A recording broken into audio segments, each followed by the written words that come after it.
दिन में 5 बार नमाज पढ़ते हैं हम, और इस धरती पे सजदा करते हैं। सजदा अल्लाह को करते हैं, बट इस धरती पे करते हैं, इस ज़मीन पे। ये ज़मीन हमारी है। नाम सबके डैडी का नाम आदम अलैहिस्सलाम। और जब हमारे अब्बा ज़मीन पे कदम रखे तो ये ज़मीन किसकी हुई? वो ज़मीन हमारे पप्पा की हुई कि नहीं हुई? और जब बाप की ज़मीन है तो वो बाप की ज़मीन में ना ही बेटे को महरूम किया जा सकता और ना ही बेटी। अपने ट्रैक में नहीं फंसा रखा।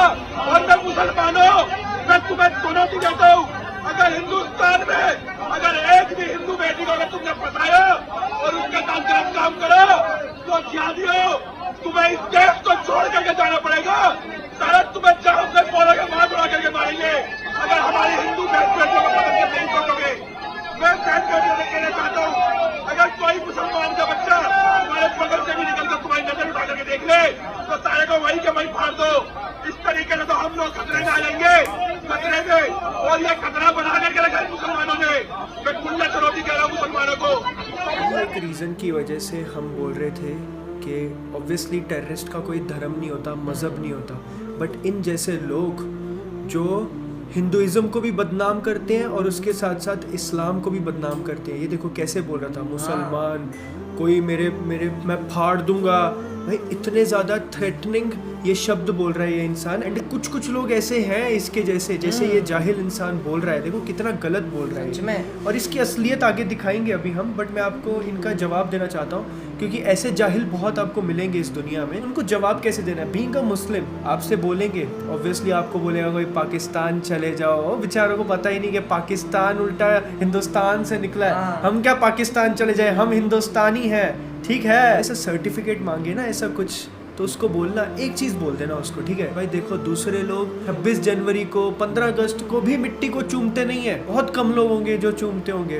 भाई हम मुसलमान दिन में 5 बार अपनी ज़मीन को, अपनी धरती को, ये हिंदुस्तान की धरती को चूमते हैं, ठीक है। 5 बार दिन में 5 बार नमाज पढ़ते हैं हम, और इस धरती पे सजदा करते हैं। सजदा अल्लाह को करते हैं, बट इस धरती पे करते हैं, इस ज़मीन पे। ये ज़मीन हमारी है, ये हमारी है। हम इस ज़मीन के लिए मिट भी सकते हैं और मिटा भी सकते हैं क्योंकि ये ज़मीन हमारी है। हम यहाँ पे पैदा हुए हैं, ठीक है, और हमें जाना भी इसी ज़मीन में है। और इस चीज़ पे भी लोग मानेंगे नहीं आपकी बात, तो उनको ये भी आप बोल सकते हो कि हमारे बाप दादा, हमारी पुश्तें, हमारे बाप दादा, हमारी पुश्तें, हम सारे के सारे इस ज़मीन में, इस ज़मीन के अंदर सबसे ज़्यादा कौन गड़ा हुआ है?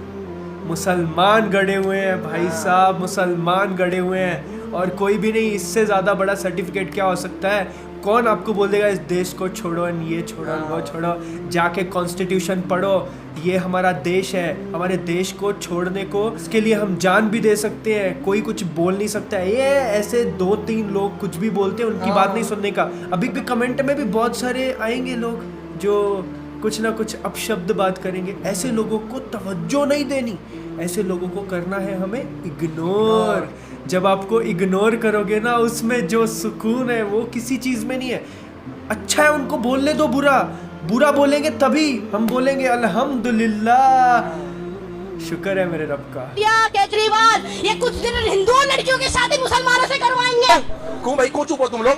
केजरीवाल का ससुर है क्या मुसलमान? 13 जगह वक्फ बोर्ड के नाम की। इसको कोई कुछ कहता नहीं है, मतलब मेरे को तो ये नहीं समझ आती कैसे बोलता है ये। हिंदुस्तान दूसरा पाकिस्तान बन गया। बनाएगा कौन दूसरा पाकिस्तान? अरे कहना क्या चाहते हो? बनाएंगे, पप्पू जी बनाएंगे और केजरीवाल खुजलीवाल जी बनाएंगे। खुजलियाँ। सज्जन को क्या तकलीफ है भाई? क्या तकलीफ है इनको? और कौन बनाएगा? नालायक मुसलमानों को मैं कहना चाहता हूँ और नालायक हिंदू को बोलना चाहता हूँ, नालायक सिखों को बोलना चाहता हूँ।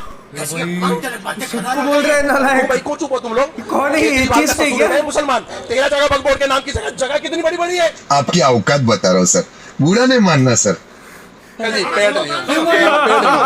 हमदर्दी की हमने जरूरत नहीं ना, तू पहलवानों से बस ऐसे ही निकल जा पल्ला सुन, तेरी हमदर्दी की जरूरत नहीं, निकल जा। चलो ठीक है, समझ ले, पहलवान फंस गया, गलत हो जा। तेरी हमदर्दी की जरूरत नहीं, तेरे जैसे भक्तों की जरूरत नहीं, निकल। भक्तों की जरूरत है भाई, हरियाणवी भाई हमारा मस्त है बीजेपी का भाई। कितने बार कह रहे थे, कोई मंदिर में से बात नहीं करा, झूठा अपना आप बना रहे बातों को। इसे पेड़ वर्क निकालो। तू पहलवान है क्या? पेड़ वर्क आया हूँ मैं तो। तू निकल जाए ऐसे, हमने प्रोटेस्ट की जरूरत नहीं। ये मेरे यार ये चोर आदमी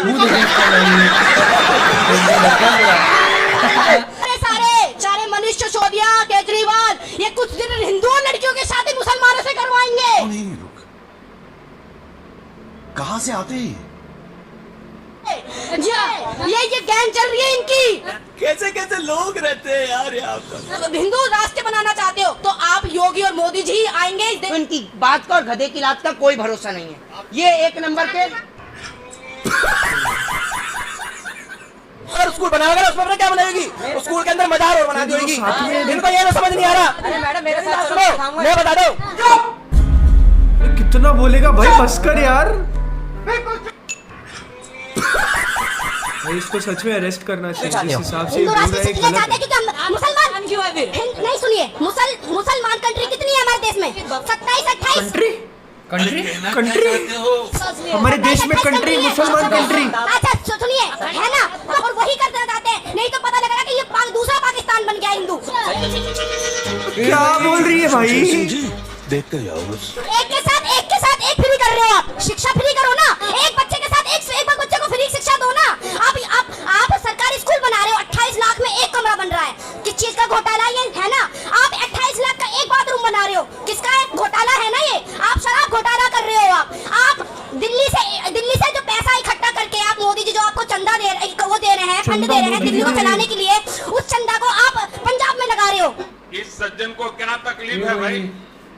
इसी के साथ आज की मजदूरी यही खत्म करते हैं। अगर तुम्हें वीडियो पसंद आए तो भाई साहब, मैंने वो एक वीडियो देखा था यूट्यूब पे, सॉरी इंस्टाग्राम पे आज। ये वो केरला स्टोरी का जो वो स्टार्टिंग में आपने जो वीडियो देखा, तो वो वीडियो देख के बड़ा डिस्टर्बिंग सा लगा यार, बड़ा बुरा सा लगा कि भाई वो वीडियो में एक टेररिस्ट को दिखाया गया कि टेररिज्म कैसे होता है, राइट। हमने वो मूवी का विरोध इसीलिए किया बिकॉज उस मूवी में प्रॉब्लम ये है कि एक वर्ग को टारगेट कर रहा है, विच इज़ इस्लाम को, मुसलमानों को। अभी वो मुसलमानों के ऊपर देखो कैसे बातें कर रहे हैं लोग। बट अगर कोई भी गलत काम होगा तो किसके जिम्मेदार होंगे? मुसलमान जिम्मेदार होंगे। क्यों? क्योंकि इनको अच्छा लगता है कुछ लोगों का। सारे जो समझदार मैच्योर इंसान है, पढ़ाई लिखाई किया हुआ, काम करने वाला इंसान, जो अपने घर को पालता है, जिनको कोई टेंशन नहीं, लेना देना नहीं किसी पार्टी से, कोई पॉलिटिशियन से कुछ लेना देना नहीं, वो अपना घर पे जाएगा, काम करेगा, अपने घर वालों को पालेगा, एंजॉय करेगा, मस्ती करेगा और सो जाएगा। उनकी जैसे थोड़ी, मतलब कितनी ज़्यादा नफरत फैला रहे हैं देखो देश में। और मुझे एक चीज़ समझ नहीं आती, ये नफरत फैलाने वाले लोगों को ऐसे खुला क्यों छोड़ा हुआ है? इनके ऊपर एक्शन क्यों नहीं लिया जाता? मैं ये दरख्वास्त करता हूँ बीइंग नागरिक ऑफ हिंदुस्तान कि ऐसे लोगों से हमारे देश को ख़तरा है, क्योंकि ऐसे लोगों की जो ये ज़ुबान है ना, ये ज़ुबान जो मीडिया पे ये चला रहे हैं, कितना गलत बोल बोल के ये फूट पड़वा रहे हैं हिंदुस्तान में, मुसलमान और हिंदू के बीच में लड़ाइयाँ करवा रही हैं, सो दैट अलग हो जाए सारे और सब कुछ ख़त्म हो जाए। तो आपको इस चीज़ पे स्टेप तो लेना चाहिए ना। अभी वो देखो, वो बोल रहा था कि कोई भी मुसलमान दिखे उसको फाड़ डालो। अरे भाई क्या भाई, क्या सच्चाई ये है भाई साहब कि सारी कायनात के अब्बा, हमारे अब्बा, आपके अब्बा, सबके पप्पा, सबके डैडी, जब अल्लाह ने उनको कहा कि जाओ जमीन पर, और हमारे अब्बा ने जमीन पे कदम रखा, कहाँ पे? हमारे भारत में, हमारे हिंदुस्तान में। हमारे अब्बा का नाम, सबके अब्बा का नाम, सबके पप्पा का नाम, सबके डैडी का नाम आदम अलैहिस्सलाम। और जब हमारे अब्बा जमीन पे कदम रखे तो ये जमीन किसकी हुई? वो जमीन हमारे पप्पा की हुई कि नहीं हुई? और जब बाप की जमीन है तो वो बाप की जमीन में ना ही बेटे को महरूम किया जा सकता और ना ही बेटी को। ये हमारे अब्बा का मुल्क है और हमारे अब्बा के मुल्क से हमें कोई भी ऐसे बोल नहीं सकता कि जाओ इधर उधर जाओ। हम इधर हिच पैदा हुए और इधर हिच रहेंगे, ठीक है? थैंक यू, बस इतना ही बोलने का था। Thank you so much, bye bye, take care, see you.